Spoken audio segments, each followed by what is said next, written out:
Salut à toutes et salut à tous et bienvenue dans cette nouvelle vidéo sur la chaîne C'est mon avis.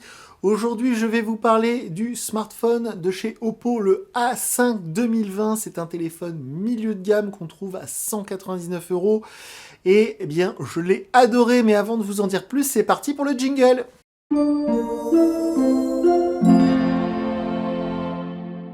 Ce Oppo A5 2020, j'en attendais vraiment beaucoup parce que l'année dernière, en 2019, j'avais testé le Oppo Reno, qui était vraiment un smartphone haut de gamme, mais que j'avais vraiment kiffé, et le RX17 Neo, qui était un téléphone milieu de gamme, que j'avais moyennement apprécié parce que le RX17 Neo c'était une version ColorOS un peu ancienne, c'était un téléphone un peu trop chinois pour notre marché.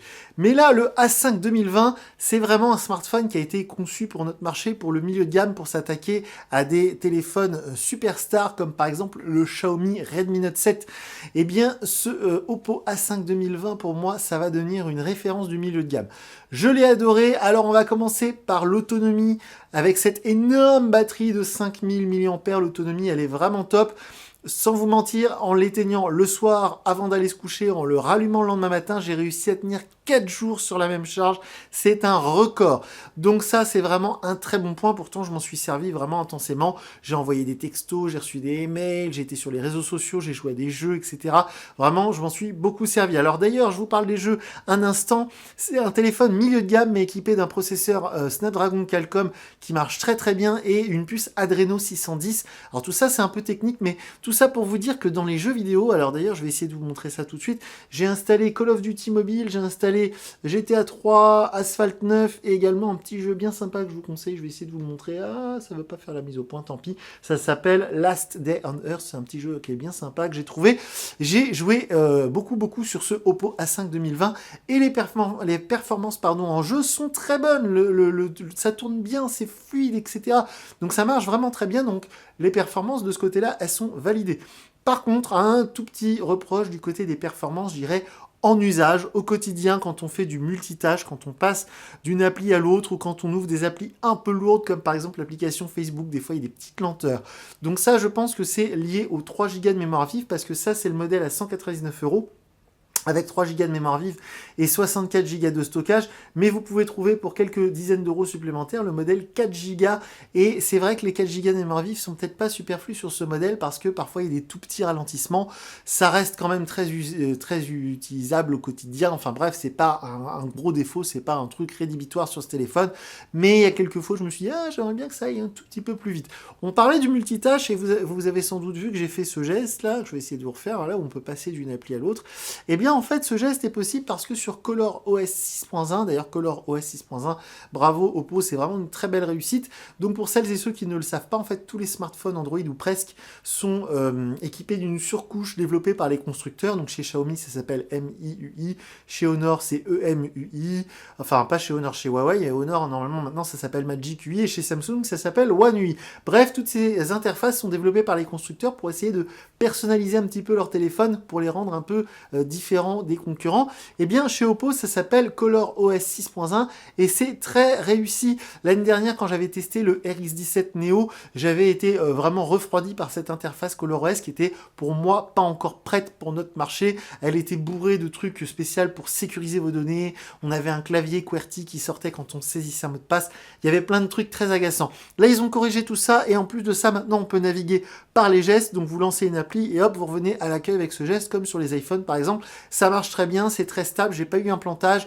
Donc ColorOS 6.1, c'est une vraie réussite et ça fait partie d'un tout sur ce Oppo A5 2020.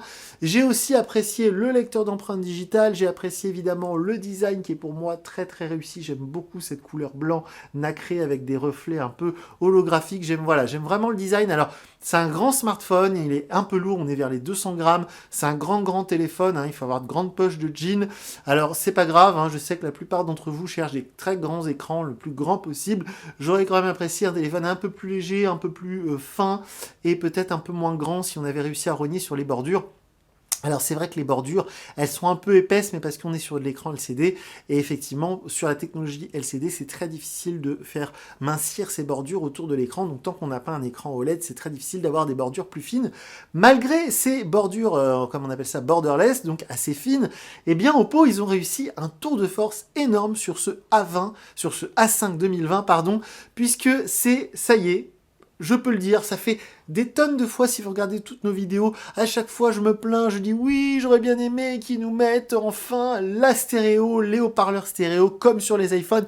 Ça y est, eh bien Oppo a réussi à le faire, c'est-à-dire que quand vous jouez à un jeu ou quand vous regardez une vidéo dans ce mode, on va dire, paysage, comme on disait avant, eh bien vous allez enfin avoir le son qui sort du haut-parleur qui est en dessous du téléphone, mais qui sort aussi de l'écouteur qui est ici. Et ça, c'est super quand on regarde une vidéo, par exemple, quand vous regardez du Netflix, vous êtes comme ça, vous n'avez pas vos oreillettes, bah, je vais vous dire que la stéréo, ça marche vraiment. C'est un téléphone qui est certifié Dolby Atmos, et je comprends parce que pour le coup, c'est très très réussi la partition sur ce téléphone. En plus de ça, vous avez une vraie prise jack 3.5, donc vous pourrez aller brancher votre casque ou vos oreillettes là-dessus. Donc voilà, la partition, merci Oppo, pour une fois, on a un vrai son stéréo, malgré que ce soit du borderless, parce qu'à chaque fois que j'ai fait ce reproche, il y avait toujours un gros malin dans les commentaires pour venir dire oui, mais c'est normal, sur du borderless, on peut pas faire du son stéréo, là, sauf iPhone à 1000 euros. Et ben si, ça y est, Oppo, ils l'ont fait sur un téléphone milieu de gamme à 200 euros. Donc là, chapeau. Il y a des toutes petites choses qui m'ont un peu gêné sur ce Oppo. Il n'y a pas de LED de notification, on ne peut pas le réveiller en double tapant dessus. Par contre, on peut le réveiller en le soulevant. Et puis, la reconnaissance faciale fonctionne très très bien. Eh bien, il y a plein de choses qui sont vraiment très positives. J'ai vraiment adoré ce téléphone milieu de gamme.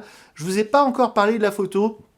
La photo, c'est ni un point positif, ni un point négatif. C'est-à-dire, voilà, voilà, les photos sont correctes. Elles sont pas exceptionnelles. Si vous voulez des photos vraiment de meilleure qualité, il faudra vous tourner sur un Xiaomi Redmi Note 7, par exemple, avec son capteur 48 mégapixels. Du côté de chez Oppo, ils ont fait un truc un peu vicieux, puisqu'il y a ce A5 2020, décidément, j'ai envie de l'appeler A20, non, il s'appelle A5 2020, et juste au-dessus, pour quelques dizaines d'euros de plus, vous avez le A9 2020. Et le A9 2020, quand vous prenez les deux fiches techniques, c'est le même téléphone, le A9, que ce A5, sauf qu'ils ont rajouté, ou en tout cas remplacé le capteur photo principal, ils ont mis un capteur photo 48 mégapixels. Là, il s'agit d'un capteur 12 mégapixels, il fait de très jolies photos.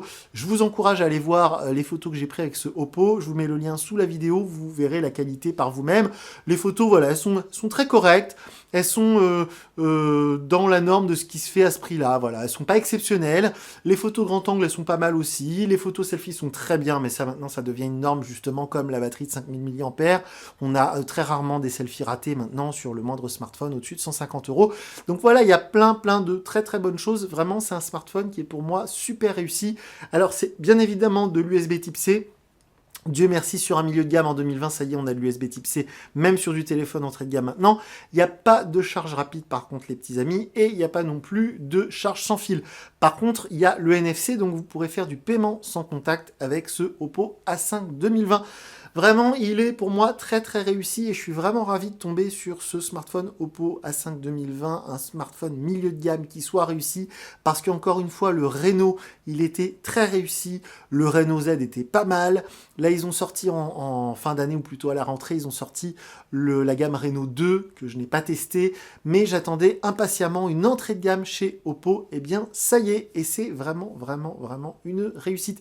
Si vous regardez cette vidéo parce que vous hésitez entre ce modèle et d'autres modèles qui sont dans les mêmes prix, et bien franchement, vous savez, en 2019, j'ai vu passer entre mes mains plus de 50 smartphones, et je peux vous dire que si à chaque fois ils étaient aussi bien que celui-ci, et bien j'aurais passé une meilleure année, bien que je passe une très belle année quand même.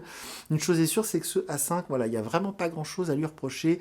Il est tout plein de bonnes choses. Le seul truc, c'est que si vous cherchez un téléphone super fluide, super performant, je vous conseille de passer sur la version 4 Go.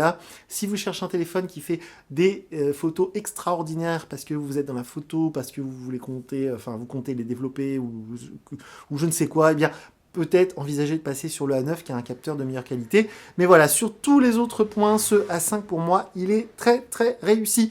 Donc comme d'habitude, si vous avez des questions à me poser, n'hésitez pas à me les poser via nos réseaux sociaux. On est présent sur Twitter, Facebook et Instagram. Et sinon, carrément, sur notre site internet, là vous êtes sûr que je reçois le mail, www.cmonavie.eu. Je précise que les commentaires YouTube, on les laisse ouverts, mais on ne lit plus les commentaires. Donc si vous avez une question et que vous les posez dans les commentaires YouTube, peut-être qu'un gros malin qui sait tout vous répondra à notre place. menace, mais nous ne vous répondrons pas. Donc voilà pour ce A5 2020, j'espère ne rien avoir oublié, mais vraiment, voilà, il est plein de bonnes choses. Moi, j'ai vraiment adoré le design, j'ai adoré l'objet, j'ai adoré l'OS, donc tout est réussi pour moi sur ce milieu de gamme de chez Oppo. Je vous dis à très bientôt pour une nouvelle vidéo sur la chaîne. Salut!